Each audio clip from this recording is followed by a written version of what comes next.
Well, good evening, everyone. Good evening. Has everybody had a chance to see the show now?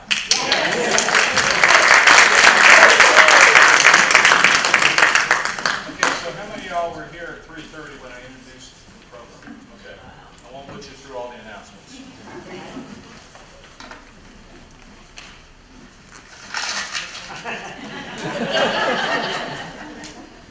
We'll cut right to the chase. I do want to once again, though, thank Laura Finley-Smith from the TIA collection for helping us put this together, and her work over the years with the works that are out in our permanent collection as well. Please give it.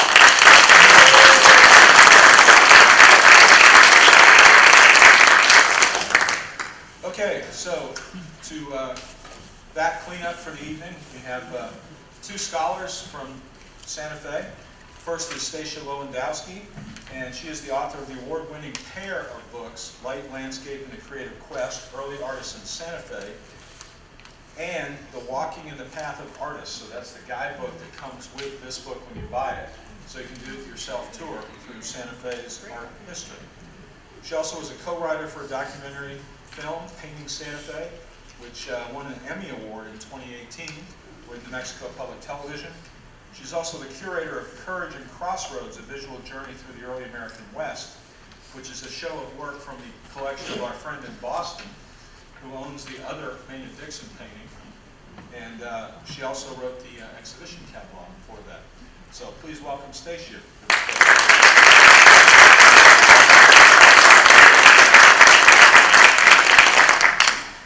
And MaLin Wilson-Powell is an independent writer, curator, and active in the art world since 1972. as a curator at the Museum of Fine Arts Santa Fe, later as an assistant historian to MacArthur Fellow Beaumont Newhall. She's run galleries, she's curated, she's been at a lot of different places, including the University Art Museum in New Mexico, the McNay Museum in San Antonio, and on and on and on. She's curated over 25 exhibitions, over 300 articles written, and on and on and on. It's in your program, so I won't take any more of her time reading it. Please welcome MaLin.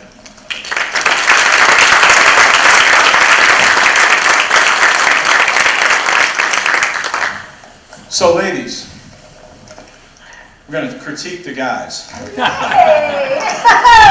Go! So, yeah, you might want to put your shield on.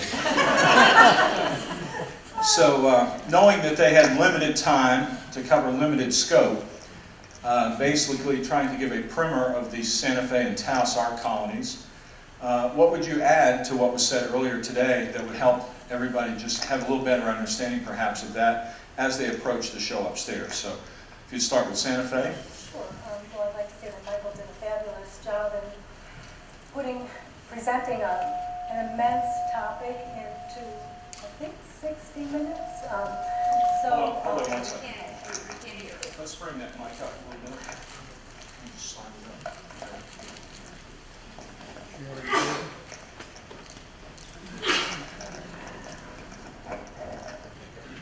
That helps.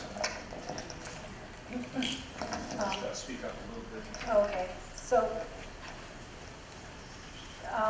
I did think of certain things that I could just add to what Michael said about the Santa Fe, the founding of the Santa Fe art colony and the whole art community. I kind of like to call it an art community because it was the number of people who were involved in this whole idea of creating this culture.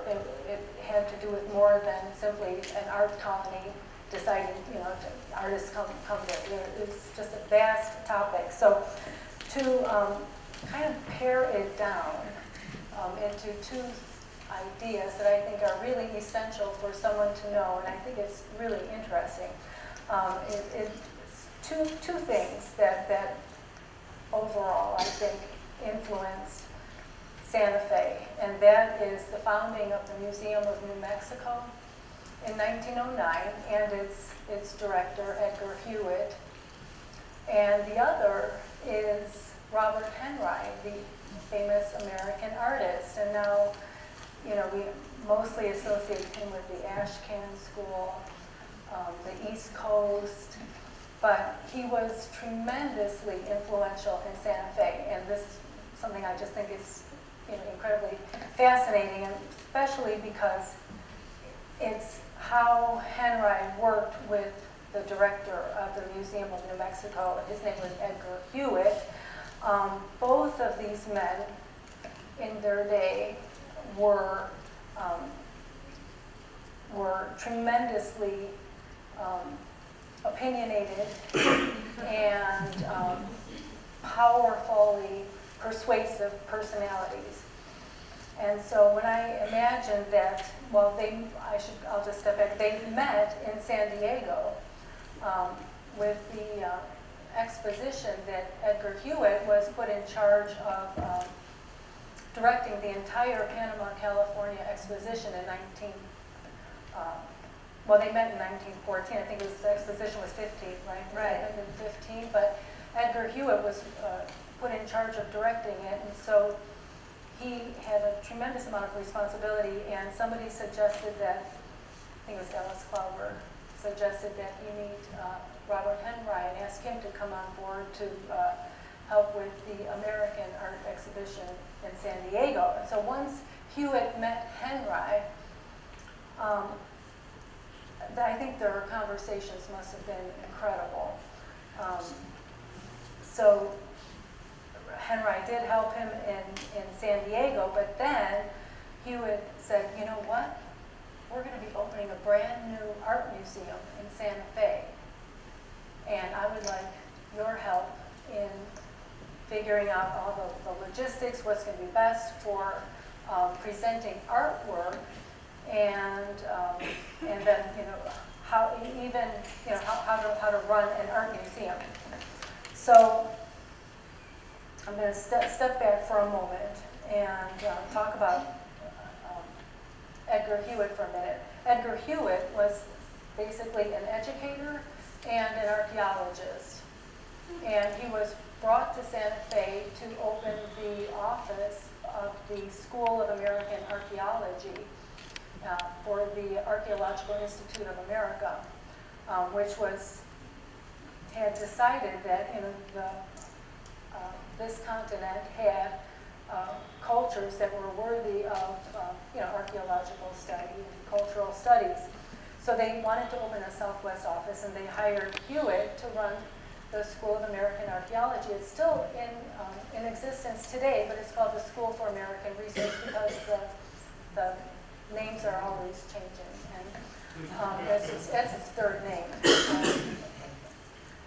So he came in 1907 and founded the School of American Archaeology, and they had begun doing excavations. And so within 2 years, he persuaded the New Mexico territorial government or legislature to open and fund a museum of New Mexico. He wanted to be able to showcase the material objects that they were collecting during their excavations of these fabulous and very rich sites in New Mexico. So the museum then was founded in 1909, and the building that they were given use of was the old palace of the governors. So in 1909, that old palace was already 300 years old. And it's just a long adobe building on the north side of the central plaza of Santa Fe. And its ceilings are not high. It's basically windowless almost entirely. And but then that was what they began to use as exhibition space for all of this archaeological, or these artifacts, material objects that they were finding. And so then what Hewitt knew that he needed would be to have artists come in to enhance these the exhibition spaces. And so he started bringing in artists to portray or make paintings to portray the ancient cultures, but also deal with material from or subjects of the living cultures, because the Native American cultures were very much alive and present still today. And so anyway, so he started bringing in artists to Santa Fe, and luckily for Carlos Vieira, who you heard of today, who was considered the first artist who came to Santa Fe in 1904, he was literally struggling. He was living an almost pitiful existence in Santa Fe. After arriving there, first of all, he was very sick, but he recovered. But once he recovered, he, for some reason, decided that he would stay there, even though he was from California, which seems like it might have been a nice climate for him to be in California. But he stayed in Santa Fe, was struggling. He was peddling vegetables, and he ran a photographic studio, but I think that that was not good for his respiratory health either, so he hated that. And so anyway, so I just have a quote I'd like to read to tell you of how he thought of Santa Fe in those early days, before he was really given an opportunity to be an artist in Santa Fe. So he wrote to his sister after she asked him about what it was like there. He said, "The wild sunflower is the only flower that seems to grow naturally here, and even they look as if they were sorry they came. I am likely to have to stay in this desolate spot for a year or two and may not get off as easy as that. There is nothing in this place to paint and no one to buy pictures." So, you know, yeah, anyway, so he, I think that what happened was that then he met Hewitt, you know, after Hewitt arrived in '07 and then opens the museum in '09, then he hired Vieira, and Vieira started his, was able to really use his artistic talent for which he was trained, and then started working as an artist in Santa Fe. And so, I mean, then you had the outline of all the many artists who came from that time. And, oh, so let me get to then Robert Henry. So you've got the Palace of the Governors, and you know they were showing mostly ancient objects in the exhibition space. But Warren Rollins came in 1910. He actually was traveling through Santa Fe, but he had a wagon load of his already made artwork, and he convinced them that he would like that the city would benefit if his artwork would be shown, and so they allowed him to exhibit. And it's interesting, the newspaper describes it as having opened at a local hotel on one side of the plaza, and then was moved to the Palace of the Governors for 2 more days to the reception room, and then he is credited for having the first painting exhibit in the Palace of the Governors. Anyway, from that point forward then, as artists were coming, they were holding exhibits mostly, I mean, there was Santa Fe artists, but also then the Taos artists were exhibiting theirs to such a degree that, I don't know, I have it in my notes that, you know, there was something like, I don't know,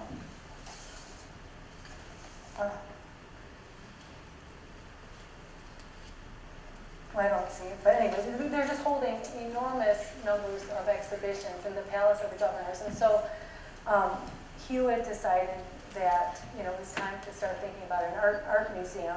So then, when he met Henry and he discussed the future of art, basically in Santa Fe, and what it could do for American art. I think they really thought that that they were creating, this was the spot for the creation of a real American art form, the art of the Southwest.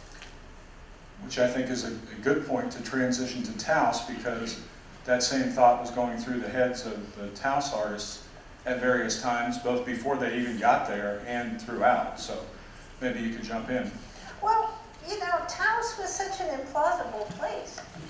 I mean, Santa Fe at least had about 20,000 people at this point, according to the 1920 census. But Taos had maybe 1,500 people. And yet, for people outside, people in New York, Taos would come to define Western painting for most of Americans. You know, because the Taos Society of Artists was founded, this was their image. It was like what Mabel saw the year before she decided to come to Taos. I mean, why would a woman who had a huge salon in Florence and lived in Paris and was the vice president of the 1913 Armory exhibition, why in the world would she come to Taos? I mean, it had to be seeing a work of art because she was so, and she also grew up, everybody east of the Mississippi thought that Indians were dead because most of them were. You know, either 80 to 90% died of disease, or they were shipped west of the Mississippi. So the cultures there were a few, but they were mostly gone. So when Mabel found out, wow, there's still living cultures, Native American cultures in the West, I'm going there. And she saw these beautiful paintings by cows. So anyway, Taos, But who would ever think that an art community could establish itself in a community 20 times smaller than Santa Fe, basically? The train, I noticed in Davison's talk, it said no train came here, or whatever. How was it, Davison? They said. So the train came, it didn't come into Santa Fe either. So you had to take and then there was one that came through Alamosa in Colorado, and getting up to Taos was a day over horrible roads to get to Taos. And yet these people, and another thing I found out doing the research on this exhibition was in Santa Fe, they had electricity in 1895. In Taos, I called the P&M, everybody, but then Public Service of New Mexico, and nobody knew except for Ginny Kaus in her book. It says 1928, so in my essay, it's wrong. I want to plead guilty. I said 1935 because that's what the Public Service Company of New Mexico said to me. It was 1935 when Taos. So who would go up and whose wife would go with them? Up to Taos, where you basically had no public services. You know, it was really, really rough. I mean, even in the... No running water. No running water. Even in the Depression, when Mabel brought Maynard Dixon and gave him the studio, his wife, Dorothea Lang, the photographer, she was home with 2 young children, feeding the wood stove, trying to cook, trying to take care of the children. People said, well, did you meet Paul Strand? He was there that summer. And she said, no, I just saw him driving by. I never met him, you know. So anyway, this whole implausibility of Taos actually being the more prominent place in the imagination of what the West was. And I do mention, and it was a revelation to me, that Taos is an Indian word. And Taos Pueblo is only 8 miles from Taos Plaza. And one of those paintings that Davison showed all of these native men in, their white sheets. And they were still there when I moved to New Mexico in the 70s.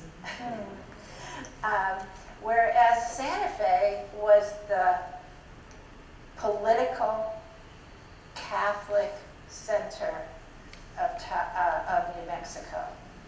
And Tesuque is the closest pueblo, which there wasn't this integration between the 2 places. The Native Americans weren't part of daily life in the way they were in Taos. Mm-hmm. And so that kind of genre painting that was done in Taos, and it was so exotic, this can't be real. That attitude that both Michael and David had talked about, when people saw these paintings, they didn't think of these healthy cultures. And of course, Mabel totally romanticized this culture and married a Taos Indian. And that's because World War I destroyed people's ideas about what America could be. And the cities were filthy with coal. And people were sick with tuberculosis, and that's why they all came out to sanitariums. But it was such like I say, it's such an implausible story that Taos would become this place. Mm-hmm. I mean, Santa Fe, you could sort of see how it could happen, and yet Taos had a much larger reputation in the world. So that really is an amazing point. You got Santa Fe, the bigger city with the services, the easier access to transportation. They've got this new museum with a very open-minded administration that's giving free space for artists to work in and to show their work. I would like to see something like that. Okay. Go ahead. Well, and it's an incubator, you know, so Right, it's exactly. meant to create an art colony there and attract artists and so on. And then you have Taos up in the mountains and hard to get to, not many people there, but it has the indigenous culture and it has the light, which Taos is, has, Santa Fe has a light too. Santa Fe is like. well, Yeah. is there a difference in the light between the two? Yes. So Taos has a few things going for it, but not nearly as many as Santa Fe, yet, as you say, it's an improbable story that Taos, you know, garners all the press and the reputation.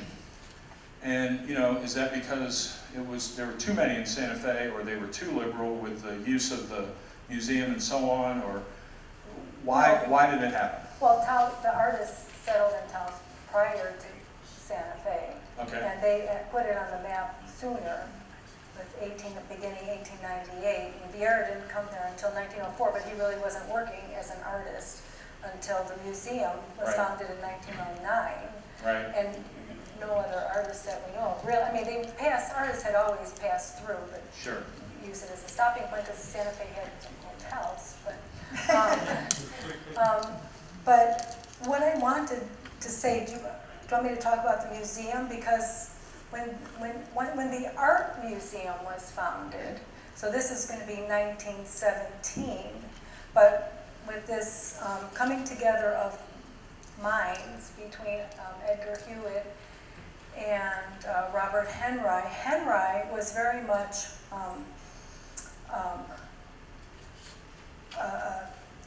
he had a very well-developed philosophy for art, and he didn't like the ideas of having a jury come between an artist and the viewing public. He thought that the artist is best qualified to decide when that work is ready to show, and they should be able to show it. So, when he was working with Hewitt on founding the museum, he actually was very much involved in actually writing up the mission statement.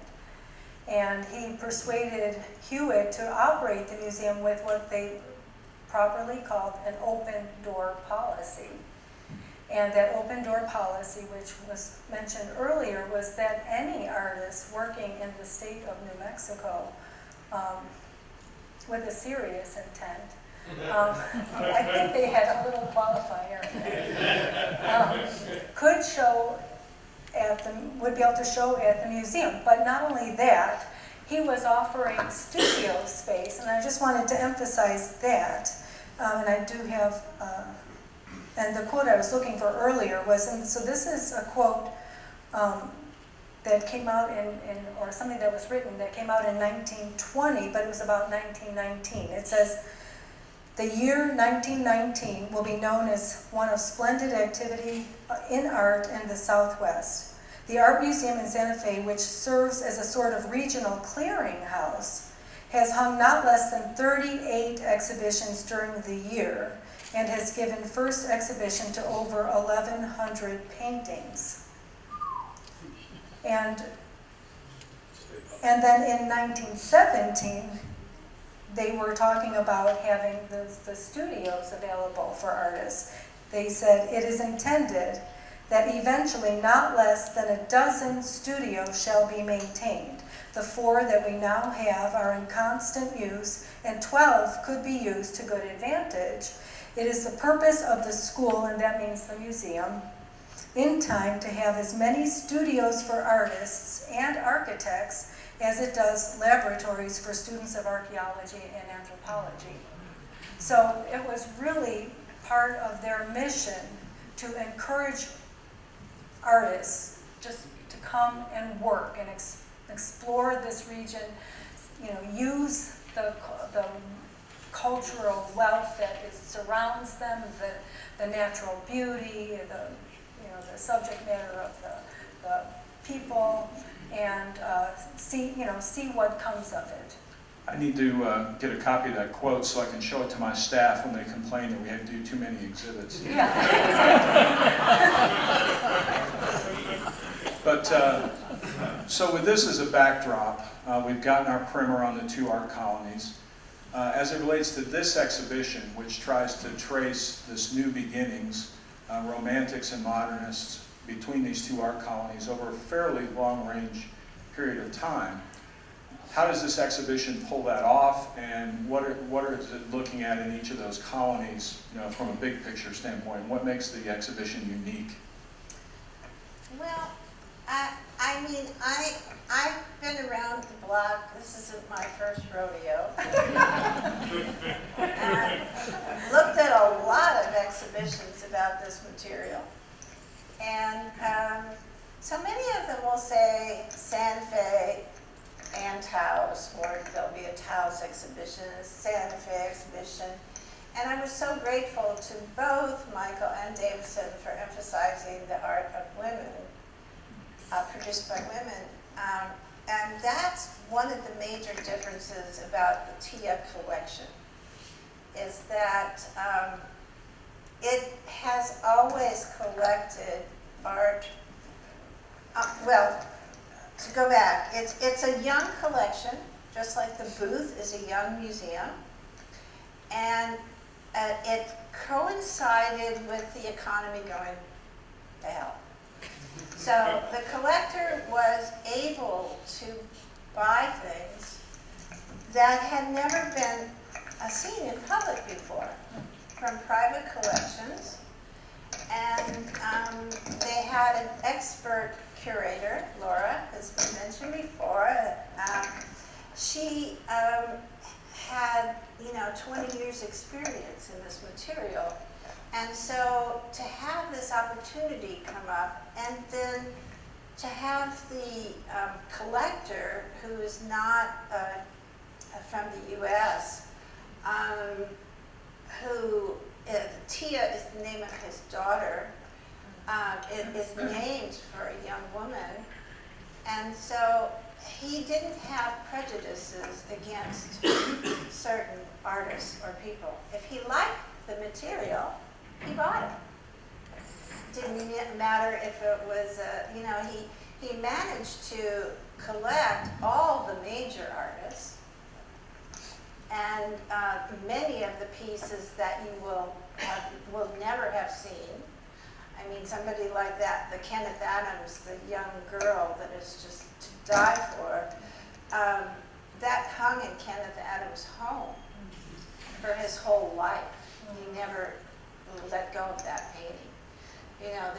There are other paintings that are by very well-known artists who were in the region, and then there are paintings of artists I have never heard of. And that was so extraordinary for me to work with this after living there for so many decades and going, who are these people? These are wonderful paintings. And so, as I said, a lot of the exhibits I've seen in the past, it'll say Taos and Santa Fe, or just Taos, or there'll be monographs now because so many of the artists, there's been enough time for people to do wonderful monographs. But 1/3 of the artists really were settled in Taos at one point, 1/3 in Santa Fe, and then 1/3 who just traveled through. And we don't normally see their work in this context, because maybe they were a well-known artist in Ohio, or Pennsylvania, or California, or somewhere else. And so they never show it in this context. And so what this exhibit allowed Laura to do and me to write about, instead of grouping it by Taos or Santa Fe and whoever came through, the way we did it with the seasons and place, and it allowed us a comparison and a juxtaposition that flushed out some things that I was totally surprised about. Just as I was saying, there was a very close connection in Taos with Taos Pueblo. And so the majority of portraits, for instance, are Taos Pueblo people. Whereas in Santa Fe, which is much more, it's named for the city of Holy Faith, Santa Fe, it's mostly Hispano people that are painted. You know, so, and then all of the still lifes and things are painted mostly under natural light in Taos. So very different than painting, I mean, the Stuart Davis, really great painting, still life interior, has a light bulb in it, you know? So it's just, I hadn't seen these things, and the way, because of the richness of the, and the depth that the TIA collection has been able to acquire over 10 years, a very brief time in terms of collecting important and major paintings. They put together this very deep collection. It just allowed you to see them in a fresh way, those juxtapositions and those comparisons. And like I say, I've been around the block here, and this was so fresh to me, the way that the TIA collected, and the way, that was the other thing, they came to me and said, you can write whatever you want. just look at this stuff and see what it brings up. And so it's a whole generous spirit, just like they put 50 paintings on loan to the booth for many years, and are sending this exhibition around, this kind of idea. Look and see what's new, see what you see.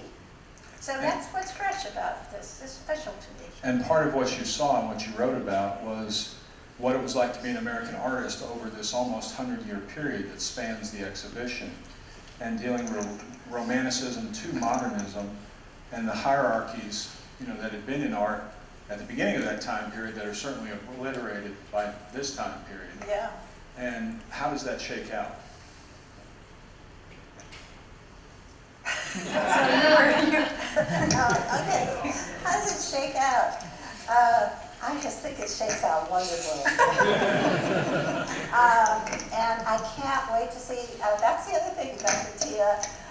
They keep adding more of this material. Be careful with that. They keep adding more and more of this material. They keep finding more wonderful things that I have never imagined. I mean, it began, I have to say the earliest painting in your installation is by William Barney Burney, and 1893, I believe that painting is, or is that right? 1898. 1898.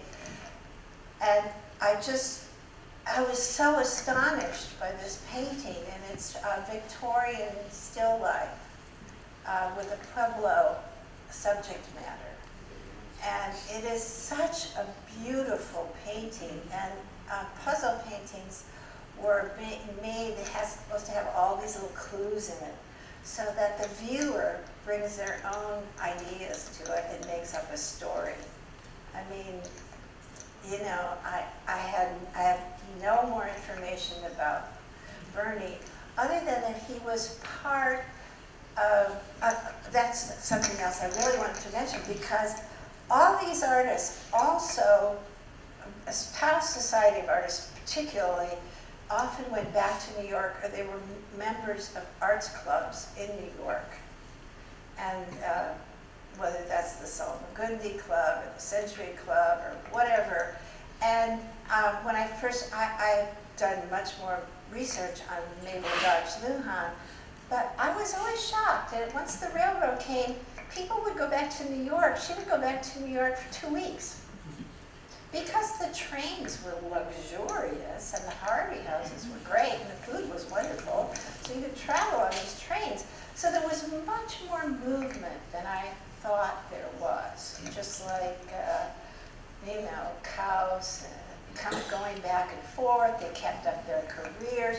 They knew what was going on in the art world. They fought all the same battles that the artists in New York fought.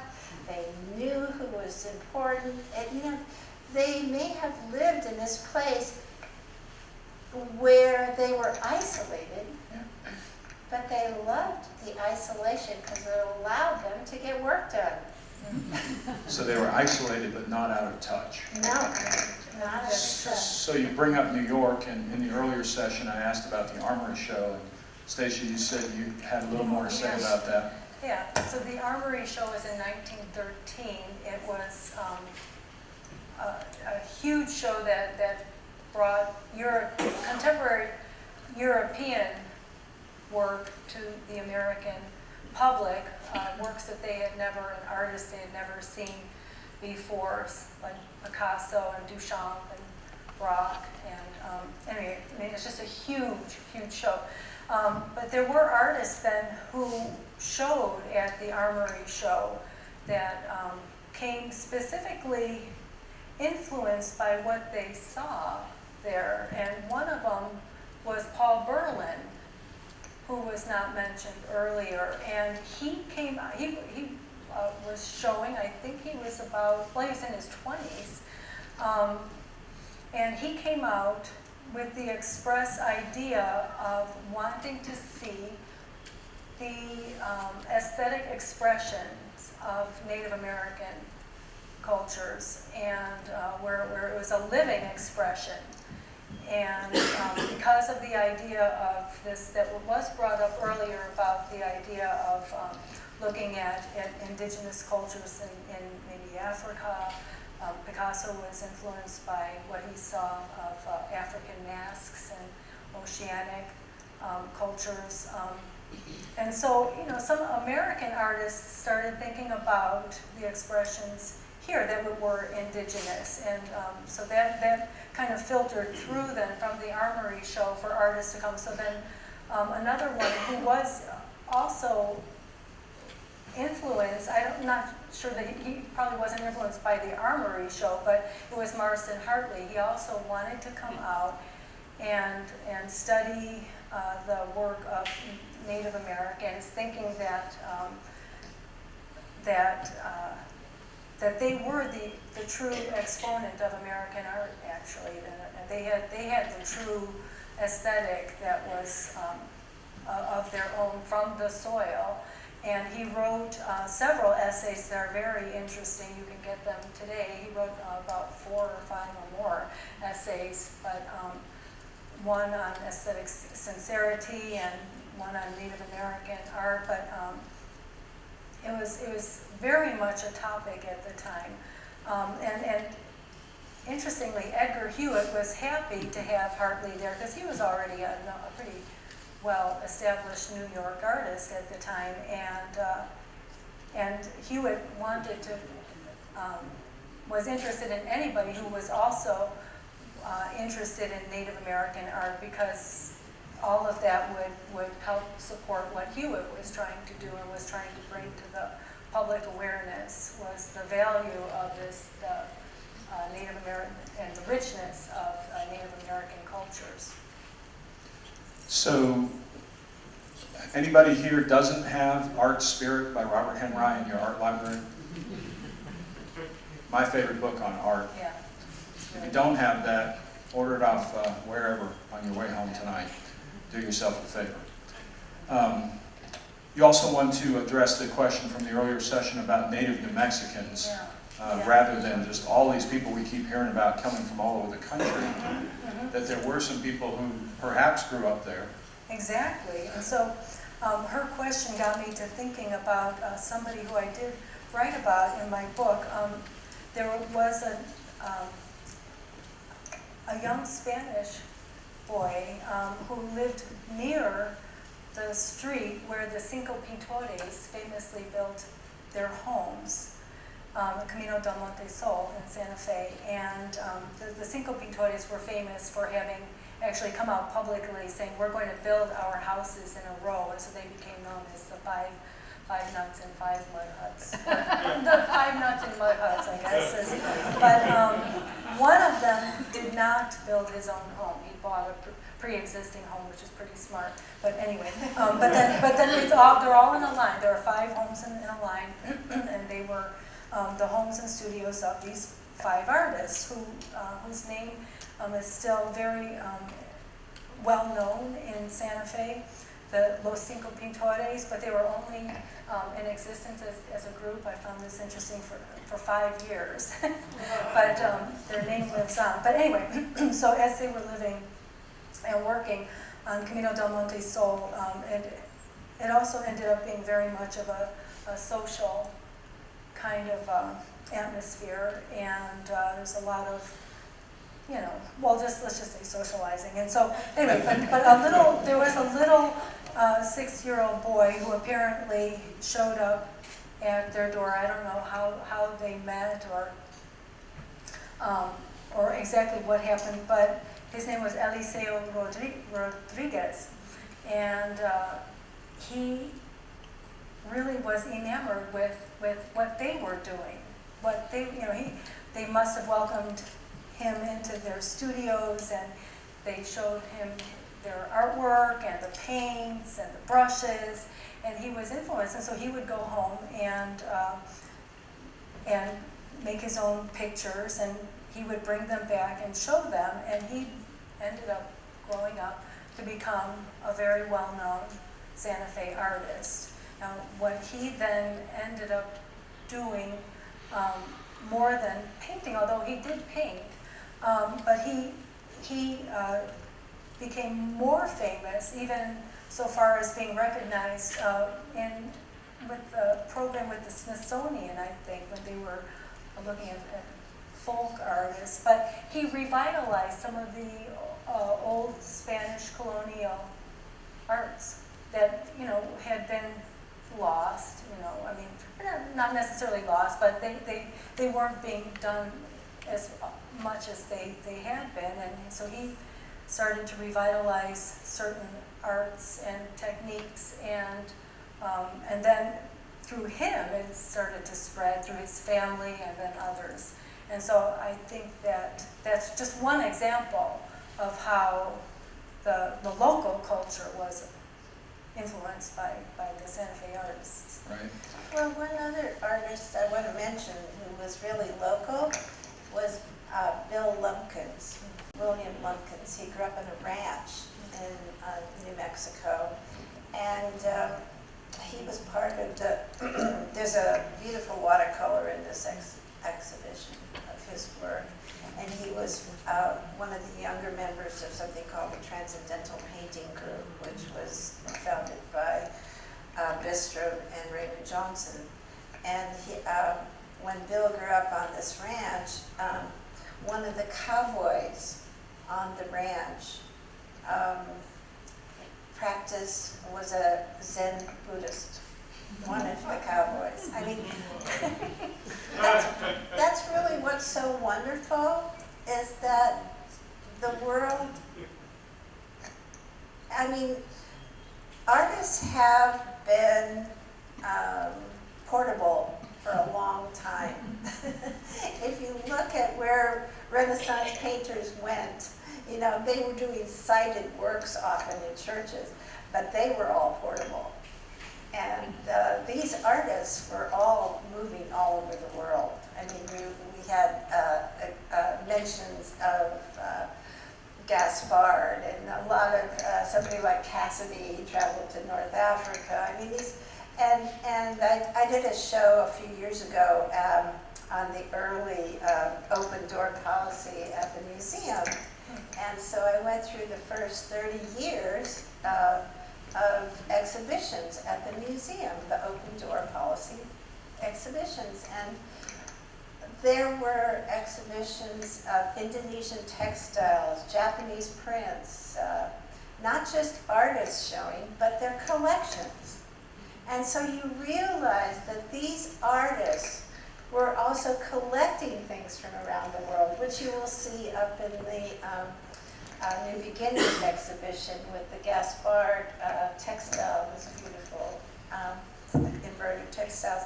So we can't think of this, as you say, as isolated, because these people were moving all over, and their friends were moving all over. It was before the internet, but still, it was all working in the same way. Well, they had the Taos Valley News at least, right?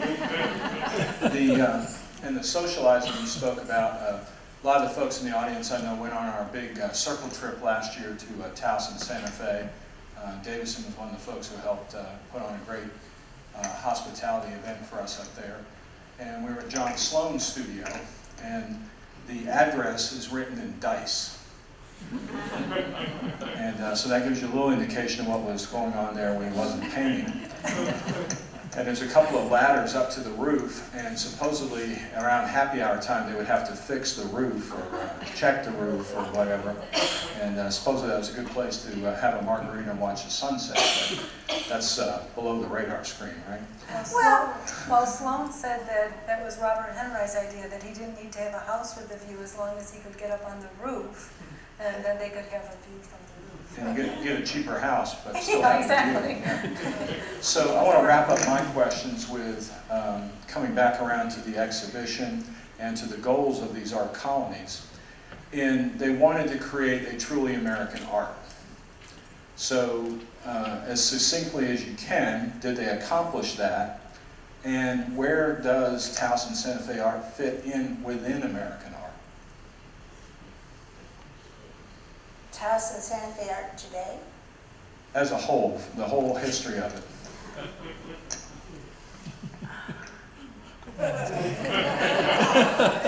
I've been thinking about this for some time. Well, I guess in terms of a genre, they, of course, created the genre of the Southwestern art. They did not, I wouldn't say that they were using new techniques, or they didn't develop new styles per se, although the transcendental was, but that wasn't necessarily brand new.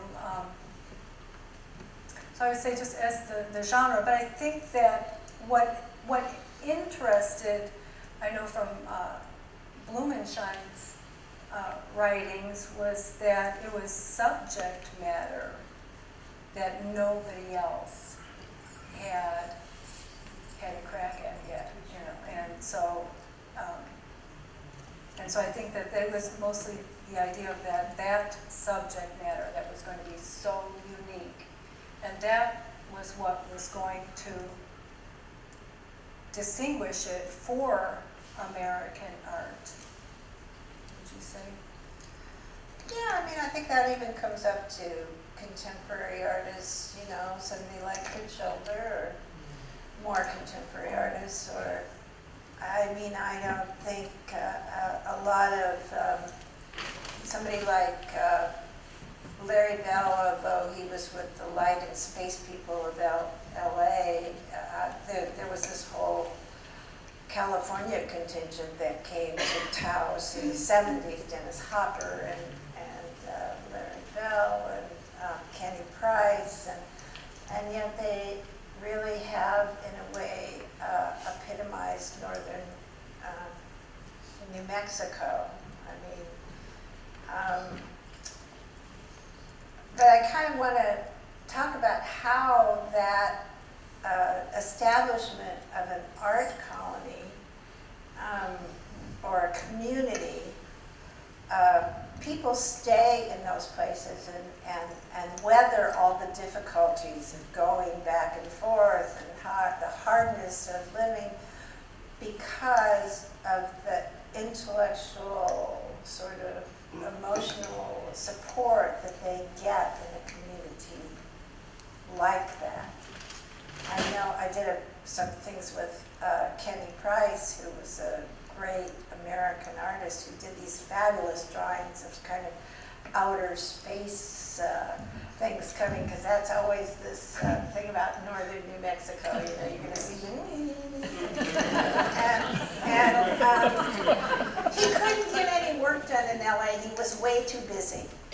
People were coming by his studio all the time, way too busy. He said, oh, let's go to Taos. And he walked in, the first day he was there, he went to the hardware store. And he went in and he said, I'd like to open an account here. And the guy in the hardware store says, yeah, what do you do? And he said, oh, I'm an artist. He said, okay, you got an open account now. Now, how many other communities have That's what I'm saying. This is a legacy. This is a legacy that was built, 100 years before Kenny came. And so, yeah, I trust you. You're an artist. All right, so let's make this easy. Yes or no question. Did they establish a new American art? I think they were part of American art. Okay. I don't see. Did you hear yes or no in there? It was a genre of American art. So it's a subset of American art. Yes. But I did have one tiny thing. Sure, go ahead. But it changes the subject. Go ahead. Well, okay, something else that I think is important for people to know, and that is that when Hewitt founded the museum, or the art museum opened in 1917, he also started to encourage Native American people to paint on paper, because he had seen the quality of their work in other aspects, but they didn't necessarily, they didn't consider using a brush with paper, on paper. That just wasn't part of their cultural, that wasn't something that they did at that time, or prior. So it was largely the work of the museum, the people at the museum, because Kenneth Chapman was also involved. But they were holding shows of Native American works on paper in 1919 and 1920. Crescencio, And they were sent to New York. and sent to New York and sent to Chicago. Between John Sloan and Mabel and people like Well, that. and Alice Corbin Right. brought out an exhibit for Awa Sarah in Chicago, and it was written, and reviewed. And then they started. I think it was 1920 when then Sloan brought paintings and showed them as part of the Independence show, and that got really good reviews. And Sloan said that people are wild about this stuff. Yeah. So I want to see it as part of. I don't see it as separate anymore. Well, it's one of the things we talk about a lot here at the museum, which is, is Western art a separate thing, or is it just part of American art? And, did the Western art people do it to themselves and going off and making these separate museums and separate shows, and you're a Western artist or you're an artist or these kinds of things? But that's another topic for another symposium. Let's have the lights up if we could, and take a few questions from the audience. We have just a little bit of time. Anybody? Yes, ma'am. Were there any Native Americans at Taos? Did any Native American painters? Yeah, well, there was. Did any Native American painters come out of Taos during that time? Looking out the Lujan. Looking out at Lujan, yeah. So I'm hearing. There's a woman named Pop Chali. Oh, Yeah, yeah. Chali. Oh, yeah. She's fantastic. Yeah. So I heard Looking Yeah. Elk, I heard And Wilson-Powell, Eva Pop Chali. Morales, who was in the military, and she developed something called GI Gertie. And her, is it her grandson, Jonathan Warm Day Cumming, is an artist on the Pueblo today. So, yeah. Which is a great point. When we were on the trip to Taos, I saw a serigraph by Jason Warmday. Jason, right? Jonathan Warmday Cumming, and we purchased it for the permanent collection here at the museum. So that's a piece from the Taos Pueblo. Yes, sir. And just an aside on that, Oscar Birninghouse's first favorite family model was Albert Looking Elk Martinez. Uh-huh. Albert for years, similar to the Kaus family, works for the family, grows up with the children, and then at some point, Bernie buys him a paint set and canvases because he's been studying Bernie for now like 15 years and expresses an interest. Well, that was the last time that he models for Bernie.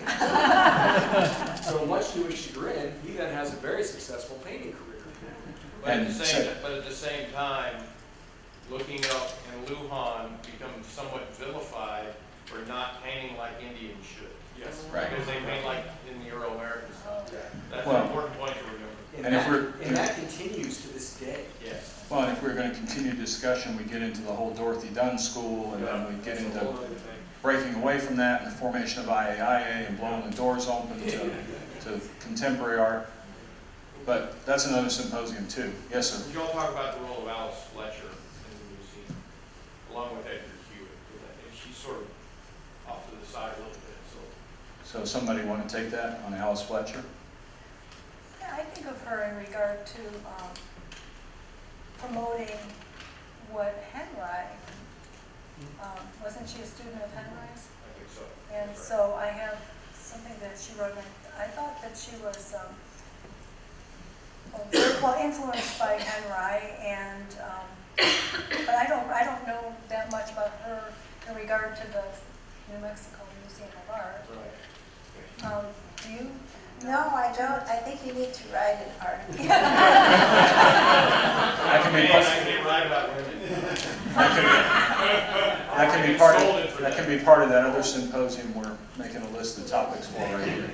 I do have one other kind of interesting thing. If anybody is flying to New Mexico and then you land in Albuquerque and you want to have some lunch or something, and then you might stop at Mazel's trading post, which is still there as far as I know. It's still Yes, there. it's still there. And because there's Olive Rush, who is an artist who was mentioned earlier, is the first woman artist who settled in Santa Fe on her own. And she became a very talented fresco artist, and she was getting commissions for doing frescoes, which is working on painting on wet plaster. And anyway, so she started a program where she was asking young Native American students to work with her, and she was teaching them the technique of fresco painting. And so today, so she had gotten a commission that then she ended up sharing with, I think, maybe 6 young Native American artists, and because she could have done this whole commission herself. It was for the outdoor area when you step beneath a canopy at the entryway at Mazel's Trading Post, and if you look up, because you could miss it, but on vertical surfaces above, there's all around you, you will be surrounded by the most fabulous Native American painting that I think was done probably in the 30s. So where exactly is this? It's downtown On Central. Central in Albuquerque, and I was just floored. I'm not sure that they know what they have outside, because it's a big store, but I mean, they're just fabulous. And so she did the thing is, she did one panel, and then she gave assigned other panels to the students, and it was a shared project. She paid them for it, and I think they're fabulous. All right, we have time for one more if anybody's got one. I've got one. Okay. There's just one thing I wanted to mention, which, again, looking at this body of work from the TIA, I realized that, I mean, we're all the Taos artists were totally excited by the museum because they all came down and showed there. Yeah, You know, right, it really helped to blend those two things. But every Santa Fe artist who ever had a guest had to take them up to Taos. Because, then I go back to the earliest settlers came, of course, from Mexico.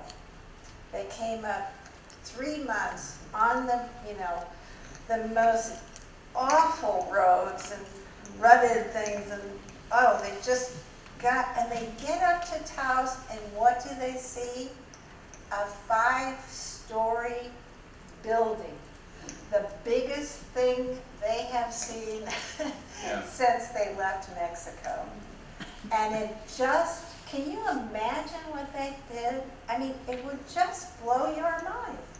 To go through absolutely desolate terrain and see nothing but rabbits and, little footprints of little animals and birds and nothing but just this brutal country. And then you get up to this place and there's this 5-story apartment building that Davison showed this beautiful photograph of, beautifully maintained, orchards, fields, Stream. Can you just imagine why everybody had to go up there and see that, even though it was god-awful to get there? So every Santa Fean who had a guest had to take them to Taos, but every Taos person who had a guest didn't have to take them to Santa Fe. That's right. Which is why Taos wins. I don't know if it wins or not, but That's what I heard. Davison, Michael, Laura, would you all come on down front and let this crowd go on. see you one last time? So these are the folks who've put together a great day for you and also been involved in putting a great exhibition and catalog together. Stacia and MaLin will both be in the store signing their books. The galleries will be open for a little bit. I hope you will. Yeah. And how about a big round of applause for this team?